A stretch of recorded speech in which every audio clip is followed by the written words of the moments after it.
Hi everybody, this is Sanchez and welcome to the Truly Rich Club, the Success Mentors Collection, and I am with one of my wisest, one of my best financial business life mentors. His name is Edward Lee. Hi Edward. Hi brother Bo. It's an honor that you've graced us and said yes to my invitation. You're such a busy man. No, it's a pleasure. It's a pleasure, of course. Edward is someone who's owns a number of companies and some of them to the tune of worth billions of pesos. But he's here and he's talking to me and is talking to you.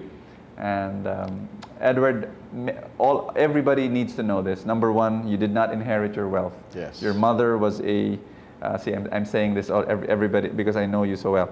Your mother is a school teacher. That's right. Your father is a door-to-door salesman.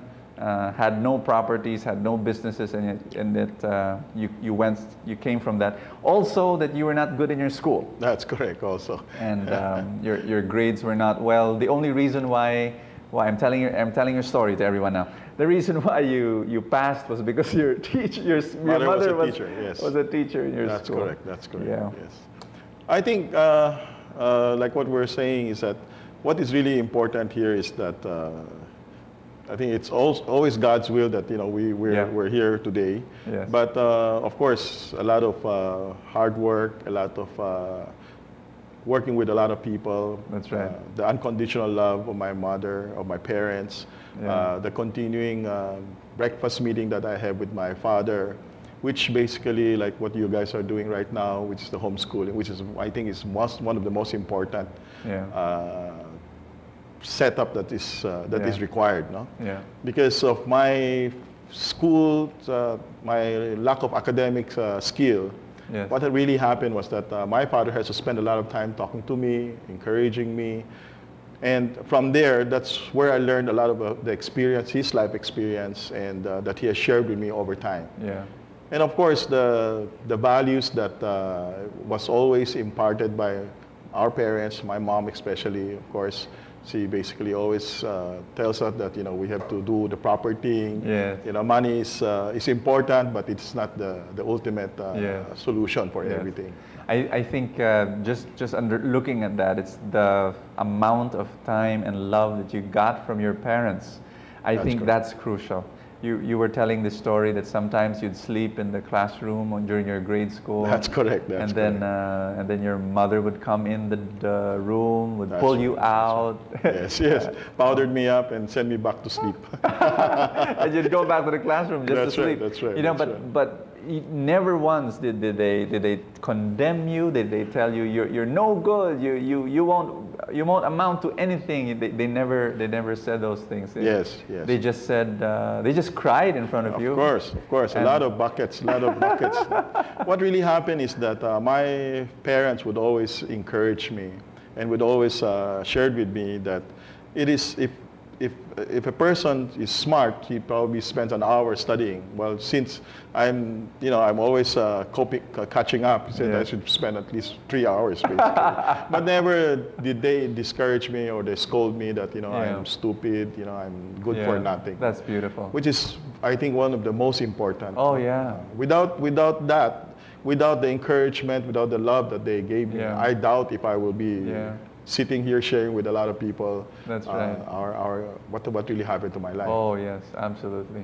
I think many times I've heard so many children who have grown up under the condemnation of their own parents. That's correct. The parents would look down at them. Their parents would call them names. Their parents would tell them you won't amount to anything. And so it becomes a self-fulfilling prophecy. That's correct. I think that's the sad part. No? Yes. A lot of times when we share our experiences, our life experiences with people, I think what is really the most important thing there is that, like in one of your seminars, I talk about they have been that you have carried your child in your stomach for nine months, and then you raised them, and because of lacking time, because you have a job, and the child basically has to go to school without proper guidance.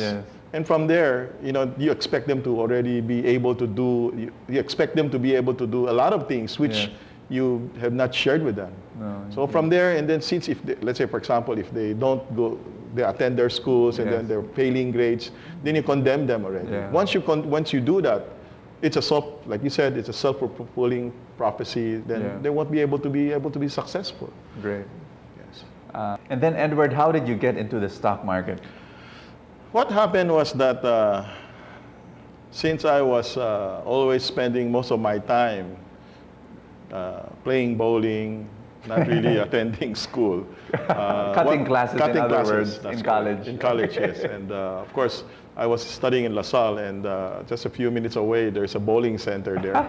So I spent most of my time playing bowling. And luckily, I met, there was somebody there that was playing bowling also, and Yeah. I befriended him. I just scored for him. And eventually, I found out that he works for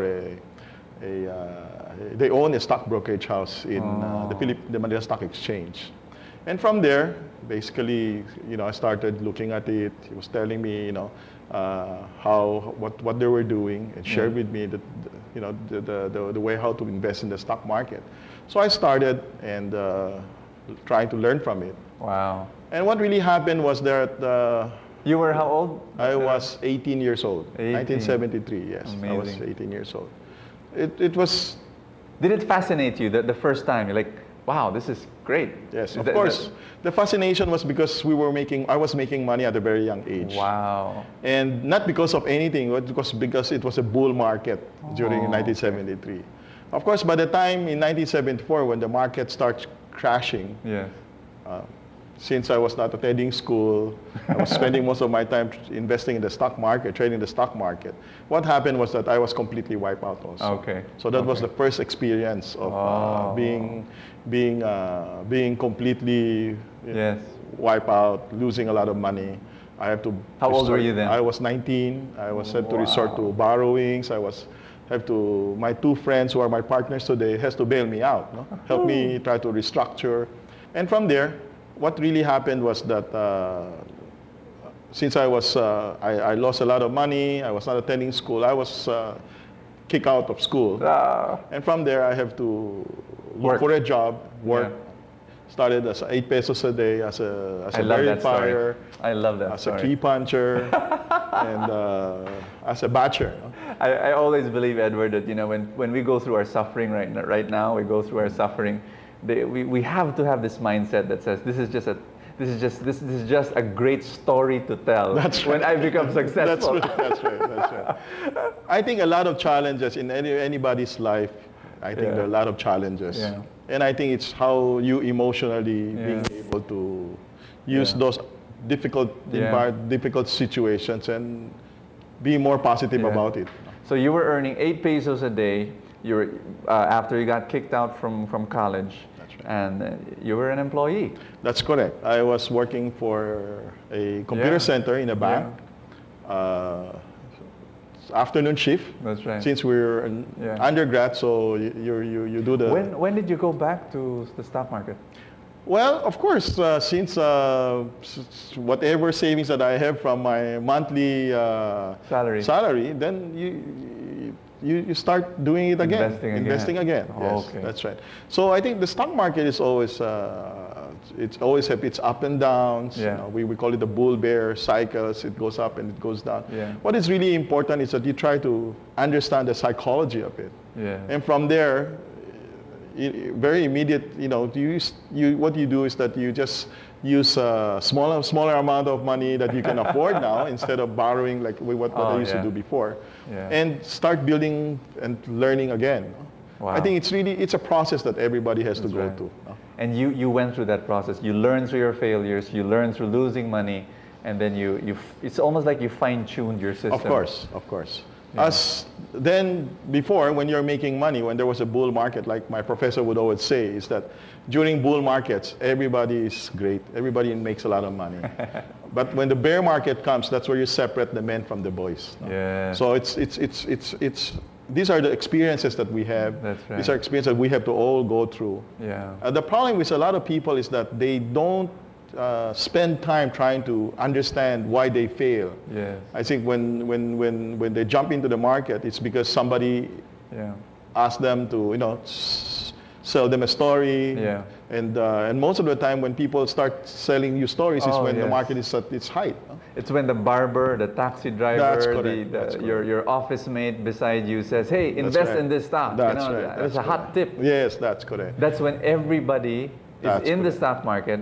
That's when it will start to crash. You know? We don't know, but in a few months or something. Yes. Because what happened is that people talk about it when they're making money. Yes. So, but then when you make money, that means the market is at its height, no? Yes. It's moving already, it's a bull market, That's and right. everybody's making money. So that creates the excitement, because people now makes money within the day, within the minute, Yes. and within the next day. And so that's where people now, because of the greed, because of they want to be part of it, that creates this bull market that they so-called bull market. Yes. Wow. That's amazing. Yes. That's amazing. You know, because if people are right now watching us or listening to us, they think that the stock market is a dangerous game. Yes. They have never touched it with a 10-foot pole. Of course. They only hear of people who lost their money in the stock market. Yes. So they're listening to us now, Edward, and they're asking this question: how can I get into the stock market? What is the statistics for the stock market is by the end of the bull bear cycle is done, 85% will lose money. My gosh. Yes, that is still the whole. It's the statistics still. Only 15% will earn their money. That includes the government that get all the taxes, the brokers who basically doesn't invest, just make money on and of course the people who issued the shares of stocks. Okay. These are the winners. Yeah. All speculators, traders, if they don't understand the psychology of the market, by the end of the day, when the market collapses, if the bear market comes, 85% will lose money. Oh my God. So what we're trying to do now is, since the statistic is really, really very low, so what we try to do now is that we're trying to encourage first-time investor really to look to invest in the stock market on a much longer perspective. Okay. Because like we were sharing with some of our people, we're talking about that the book of Jeremy Siegel, which stocks for the long run. The first thing that it's written there is called everyone ought to be rich. Yes. And the method of that is just a pure, simple dollar cost averaging, which we're trying to launch today. It's called the peso cost averaging, so that we can basically teach people how to invest for the long run. No? That's right. For their, like what you have been sharing with them, that they have to pay themselves first for their retirement. That's right. So just at minimum of 5,000 pesos, you can build a fortune already 20 years from today. Or if they are thinking about their children's education, they can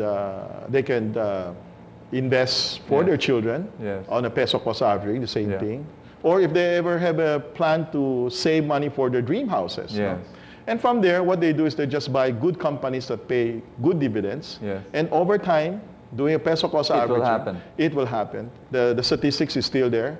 The biggest problem always is the discipline, wherein would they be able to continue doing the saving 5,000 pesos, for example, a month on a monthly basis.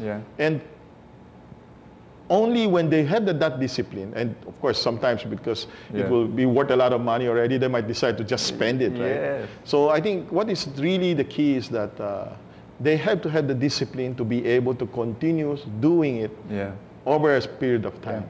So Edward, in your years of experience, you've been doing the stock market for the past 30 years. 35 years. 35 years. That's right. Unbelievable.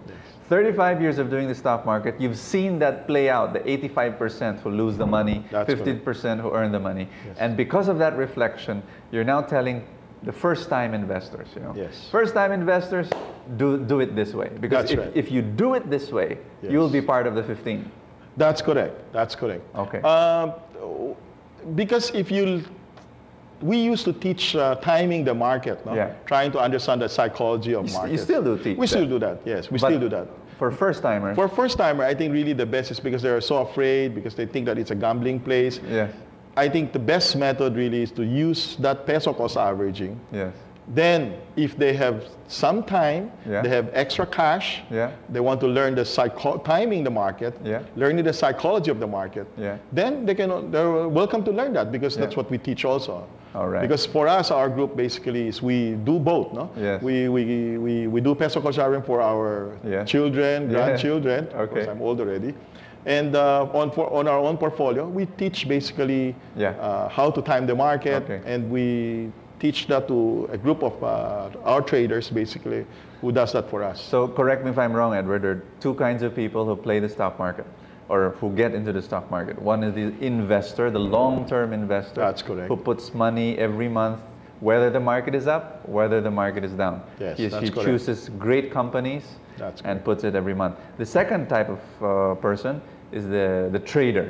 That's correct. He's The one active who- investor. The active investor. He's the one who times the market. That's he buys when it's low. He sells when it's high. I'm right. Am I right? Yes, it is right.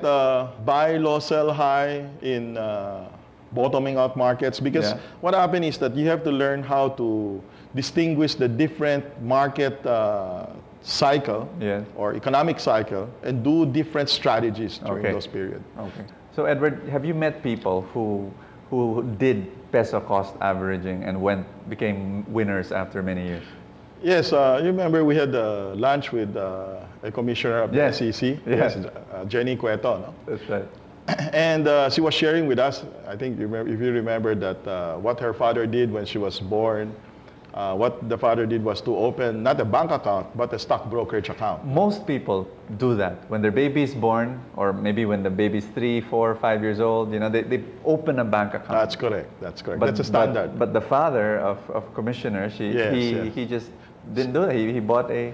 Yes, what he did was at that time he bought San Miguel shares for Yes. Jenny, no? Yes. And for 18 years, after 18 years, when she had her debut, he gave her the stocks, the SMC stocks, Yeah. which was worth a lot of money, and told her that to sell whenever she needs it for her education. Wow. Yes, you remember that, huh, when That's she right. was there. That's right.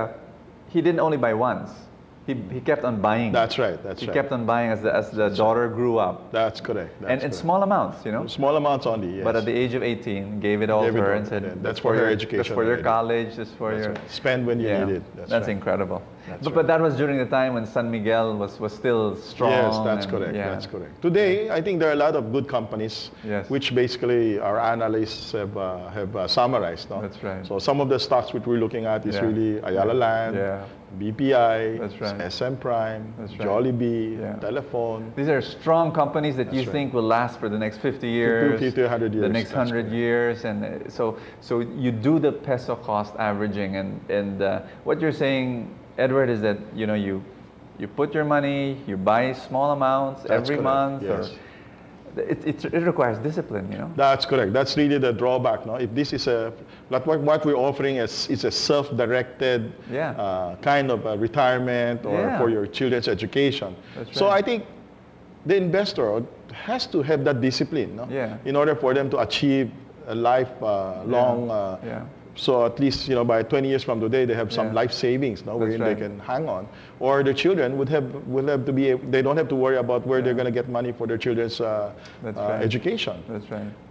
That requires a lot of discipline. Yeah. The only problem with doing it, let's say with retirement or Yeah. pension funds or insurance to do all these things, is that if you miss payments, Yeah. you have to have that discipline, because if you miss payments, you're going to lose the whole principal. That's the only difference. Yeah. So of course, by the threat of losing that principal, Yeah. you have that discipline Yeah. over time. If it's insurance or if it's these pension funds, That's right. correct. That's correct. But here, if you invest directly in the stock market, That's which correct. you and I are encouraging people That's to right. do, there is no threat. There is no threat of losing the principal, but Yeah. the threat there is that you might not have the discipline to do it consistently, Yeah. which is required so that it can work. No? That's right. Without doing the monthly Yeah. dollar peso cost averaging, Yeah. what will happen is that from time to time, you will miss probably the best opportunity to be able to buy when the prices are going down. Yeah. And that's really the drawback. No? A lot of That's people right. get scared when prices are going down. But so they shouldn't. They shouldn't. They should be able to consistently put the money in so that they can buy more shares during when prices are down. Yeah. When there's, as you said, I heard this from you, Edward. When there's blood in the street, that's right. Keep on putting your 5,000 in. That's right. That's right. That's right. The funny part is most people are scared when the market is really collapsing, which we do not blame them because that's very normal. Yeah. But when you are planning for your future and you design a program already, then you should not be afraid. That's right. And the money is a very small amount. It's not really a big amount. You're not putting 100% or borrowing 200%. You're just putting maybe 10, 20% of your savings. Put it in the market consistently, and over time, you will benefit out of it. Wow. You know, I learned that from you, Edward. When I got to know you, then I got to know Citysec Online. I opened an account through Citysec. It's an online brokerage, and so I put my money there, and then every so often I would put my money in. And it's funny because I think I absorbed that whole philosophy so much that when things are down, when the stocks are down, I'm happy. Yes, that's correct. Because I have no plans of selling. That's correct. It's a peso cost average for my future. That's right. So when the stocks are down, I'm happy because, hey, my little amount of money that will buy more shares. Will buy more shares. That's correct. And and when the stocks are up, it's going to multiply. That's correct. That's correct. I think what is really important is because you understand the process and you have the discipline to do it on a month-to-month basis, which is really required. Because if you deviate from that, what will happen is the result will, of course, totally be different. No? That's right. But what is important here is that they start learning and understanding these companies, what the stock market is all about. This is the most important. Because if they do not understand how to invest in the stock market, what will happen is that they will always be dependent on the bank and getting their very small interests, which over time, basically, they will probably lose it also. Because a lot of people that I've met, what they say is, oh, the bank is just paying me 3, 4%. I'm just, you know, why don't I do this? Why don't I do that? And eventually, they just lose the whole principle. They just lose the whole. That's correct. That's really the problem. No? That's the problem. And I think the banks basically also have to not really teach them how to do that. Because if they teach them how to do it, then they'll lose their business also. See, so there's something to it always. No? You know, something came to my mind because you were telling me about your friend who worked in China Bank. That's correct. Yes. And he worked there for 8 years. 8 years, yes. And then he left the Philippines. That's correct. But while working in China Bank, he bought stocks of China Bank shares. That's correct. And then he went to the States for 23 years. Yes, that's correct. And when he came back, it was worth millions. It was worth millions. That's correct. That's without peso cost averaging, because he just put his money there a long time ago. Yes, that's correct. It's the same with your Pepe Pilar story, right? You put it in 8 years, then you left for 22 years, you come back, it's worth a lot of money. Amazing. It's the same story. It's the same thing as what you talk about. And you know what made me realize, Edward, is instead of putting your money in a bank as deposits, why not put your money in the bank by owning the bank? That's correct. That's very good. Because then, like what you talk also in your book, is that now what happened is that the bank is working for you. Right? I mean, if you are an investor of, let's say, BPI or investor of BDO or Metrobank, instead of putting the money in the bank, you just buy their shares. Buy it consistently on a monthly basis, on a peso cost averaging, and basically they're all working for you. And as long as you choose the good banks. That's correct. That pay cash dividends. That pay the cash dividends and the really maybe the top three or whatever. I mean, and from there, what happened is that you have to reinvest the cash dividend, which you get from the bank yearly or quarterly. Then you reinvest it into it. Once you reinvest it, that is the effect of the compounding. Wonderful. The compounding effect is there. Wonderful. Which is so easy to do in an online environment like Citysec Online. So Edward, if somebody wants to open an account through in Citysec Online, what does he have to do? Just go to the website? Yes, it's www.citiseconline.com and just CITISECO. Yes. Okay. Online. Yes, that's right. .com. And basically, we just go to the website, download the application form. join our free seminars. Yep. And from there, everything is there. You want to be a passive investor. You want to start without any knowledge. You can learn how to invest wisely in the market. And then from there, they want to do peso cost averaging. There's a free seminar, 1-hour seminar. They can learn from it. Yeah. Now, after several months or several years, if they want to be an active investor, they can join our technical analysis seminar. Yeah, you could do that. Right. There's basic courses there. There's advanced courses there. And from our website, you can see a lot of research material which they can learn. If they don't understand, they can always join our seminars. And from there, you know. I really love bringing this information out, Edward, because so many people are afraid of the stock market. So many people just want to put their money in the bank, and the inflation is going to eat their money. That's correct. Yes. You know, their 1 peso today will not be able to buy what we're buying now. Next year, 2 years, 5 years from now. So my heart really goes out for them. But if we can bring this very simple information out, like if you can save 5,000 pesos a month. Yes. You can enroll into this, and you'll tell them, you know, the CitySec Online will tell them, here are the 5 or so companies that you can put into every single month. And that's correct. It's gonna work for you. What you said a while ago was really good. Instead of putting your money in the bank, just put your money in the bank that makes billions every year. Yeah. And from there, over time, consistently buy their shares. Buy their shares, and over time, it will be worth a lot of money. It's good for your retirement. That's great. Yes. Yeah.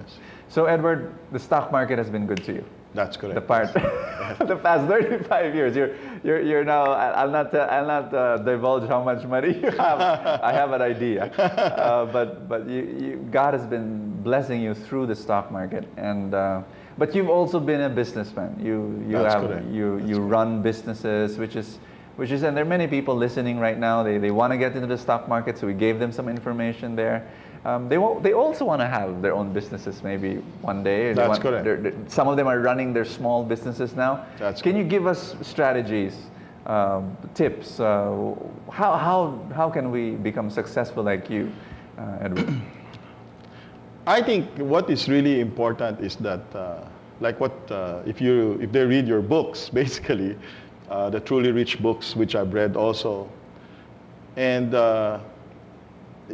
inside that, you would see a lot of things that you need to do. One is that basically you have to learn how to think big, think of dreaming. That's very important. You have to have a vision, you have to have your dreams, so that you'll be able to, that is already your plan. In other words, you have an idea where you want to go, and basically process it. How you're gonna achieve that. Yeah.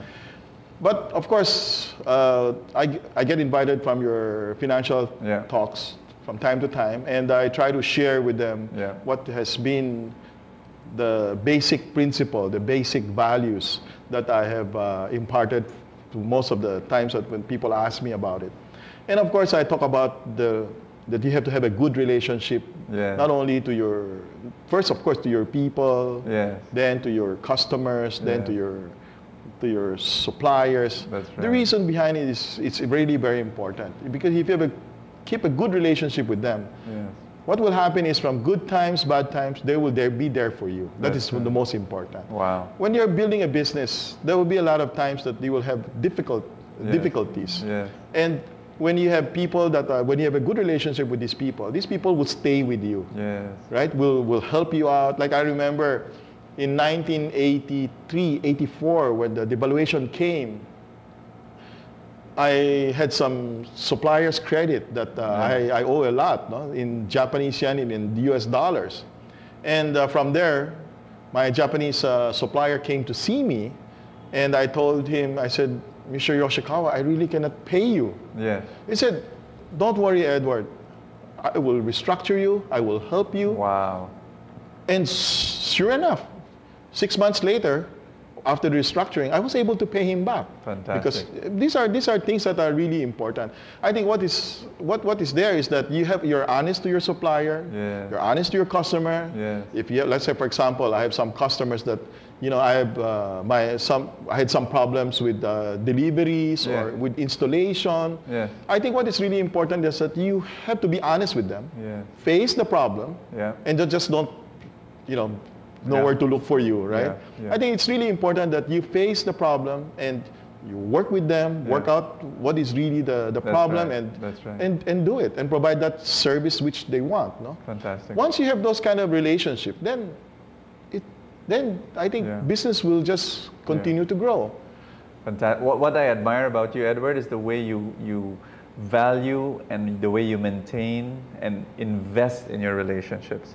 You would tell me that the partners that you have right now in your business, you've known for the past, since you were 19 years old. That's correct. They are my classmate. Incredible. One is my high school classmate, my partner. The other one is my college batchmate. No? Both of them are still my partners today. Yeah. We've been together this is our 30th year in business. Yes, and we're very, very lucky because we started with 50,000 pesos each. Woo! Yeah, so that was 30 years ago. And today we're still together. And, and the 50,000 has become billions. Yeah, over time, yes. But Edward, how do you do that? I mean, I've heard of so many terrible stories of partners that have separated ways with a lot of bitterness. And, yes, that's correct. How did you do it? You talk about relationships. You said, relationships is very important, but how? Well, I think from the very beginning when we started the business, we discussed already what are the proper things to do. And we were thinking also that a lot of times what happens is, like you were saying, that a lot of people, partners just go separate ways. No? But what they don't really understand is that when the policy is set, like I think I shared with you about paying 20% to the management team, declaring 20% cash dividend to your shareholders, 60% reinvested into the business or other businesses. The secret is really the 60% that is being reinvested into the company. Wow.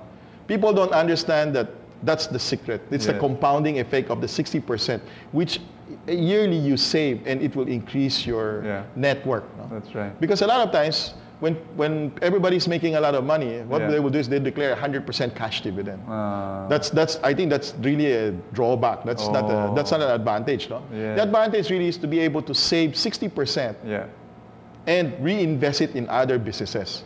Either the same business you think you can expand, or you buy other businesses, or you do an R&D using the 60% to do your R&D. You know? And build your organization. Wow. The secret really is the 60%. Wow. In reinvested, and that's why we are here today. That's great. The money that we have reinvested is really the money that we've made is basically from the reinvestment of the 60%.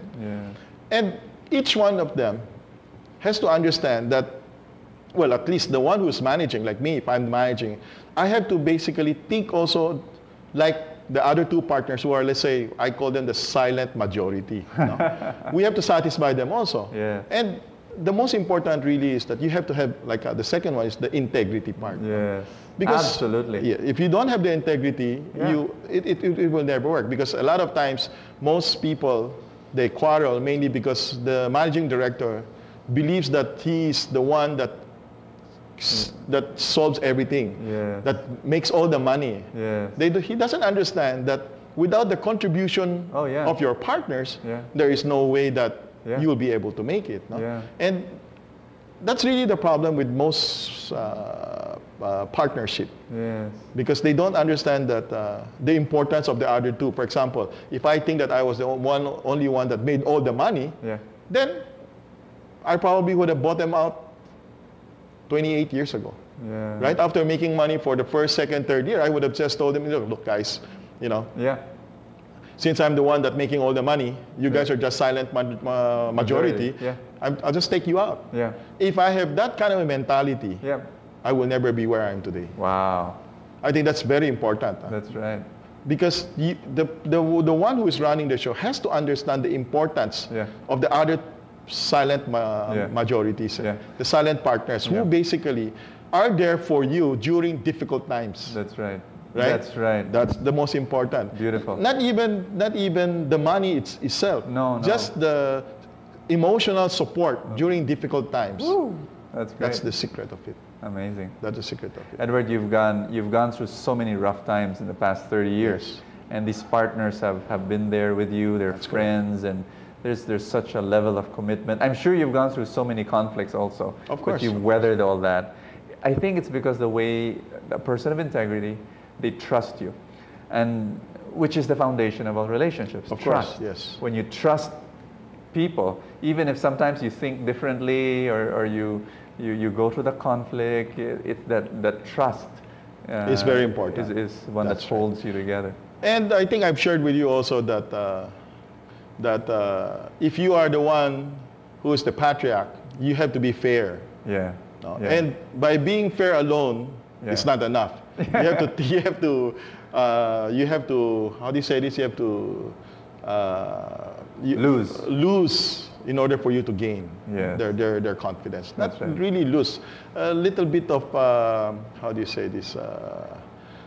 In Tagalog, we say magpalamang or in a way, something like that. No, wherein you have to take in order for you to be fair, you have to take the smaller share. A smaller share. Yeah. Not really a smaller share, but just to be able to let everybody see that you're taking a much smaller pie. Yeah. As compared to the rest of the people. No? That's where you'll be able to hold on to everybody. Because they will say that, baka lamang ka palagi, ikaw ang lamang, ikaw ang humahawak ng negosyo. No? That you're running the business, so you're taking advantage of it. No? Yeah. You should always think that, you always be prepared that, you should always be in the losing end. No? I learned that. That's my big lesson from you, Edward. When a perfect example that you gave is that when you have siblings, many siblings fight for inheritance. That's correct. And one of the ways of avoiding that is when the eldest of the siblings or the leader of the siblings makes a decision and say, okay, thinks of the others, other siblings, and say it. I think if he just says, okay, let's equally divide everything, there'll be more conflicts. That's correct. But if he says, no, why don't the best goes to my other siblings? That's right. That's right. And when there's a sacrifice. I think the word is a sacrifice. Yeah. Yes. You have the patriarch or the eldest of the family has to always sacrifice for the siblings. Then everything will be okay. Yeah. So it's a process. Amazing. It's a process. Yes. And it works not only in families, it works in business partnerships. That's correct. Yeah, man. That's what I learned from you. It's so easy to be ruthless and to be selfish and shrewd, but then what kind of life is that? That's correct. You get all the money, but you have so many enemies. Well, I always say that you can have all the money in the world. If you're going to lose your soul, then it's not worth it. Yeah. And it'll be very lonely, very terribly lonely. You won't have friends. you have all the money. You have all. I think the biggest problem there is that you have to choose what kind of life you want. Yes. If you choose a life that basically you only think of yourself, then everything it will be very limited. You cannot grow. Yeah. But if you think of looking at it from the perspective of being responsible for a lot of your partners, the people that work for you, the people around you, your environment, then life would be more exciting. You would love life more. You would be excited more of the time, rather than be bored and just playing golf and not really doing anything, not contributing, giving back to society. Right. Thank you, Edward. Yes. Wisdom from the man. Thank you. From my mentor. There you have it, brothers and sisters. That's Edward Lee, and I've learned so much from you, Edward, and thank you. And if there's one of the major things I learned from you, it's just choosing a life of integrity, a life of relationships. That's correct. If you want to be happy, invest in relationships. That's correct. Thank you, Edward, for investing in your relationship with me. Okay, thank you very much. My pleasure. The many times we'd had lunch over this past year has enriched me so much. And thank you. My pleasure. Okay, bye. Thank you, Edward. There you have it, Edward Lee, and I hope you learned today.